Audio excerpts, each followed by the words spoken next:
நாங்கள் இந்துக்களும் அல்ல, இஸ்லாமியர்கள் அல்ல, கிறிஸ்தவர்கள் அல்ல. இவை எங்கள் அடையாளங்கள் அல்ல. நாங்கள் வழிபாட்டுக்காக சார்ந்திருக்கிற சமயமும் மார்க்கமும் மதமும் தானே ஒழிய நான் தேவரோ தேவேந்திரரோ நாடாரோ கோனாரோ செட்டியாரோ பிள்ளையோ முதலியோ படையாச்சியோ பறையரோ உடையாரோ அல்ல.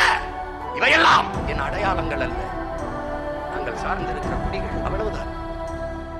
ஆனால் என்னுடைய அடையாளம், நான் இந்த நிலத்தை தாண்டி கேரளாவிற்கோ, இந்த நிலத்தை தாண்டி ஆந்திராவிற்கோ, பிரான்ஸ்கோ, ஜெர்மனிக்கோ, பிரிட்டனுக்கோ எங்கு சென்றாலும் ஐ ஆம் இந்து என்று சொல்ல முடியாது. நான் கிறிஸ்தவன் என்று சொல்ல முடியாது. நான் இஸ்லாமியன் என்று சொல்ல முடியாது. அவன் கேட்பான் who are you என்று. அப்ப எது என் அடையாளம்?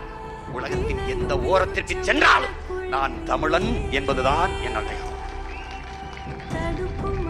இதைத்தான் நமது தாத்தா புரட்சி பாவலன் பாடுகிறான். எங்கு பிறப்பினும் தமிழன் தமிழனே, இங்கு பிறப்பினும் அயலான் அயலானே என்று பாடுகிறார்.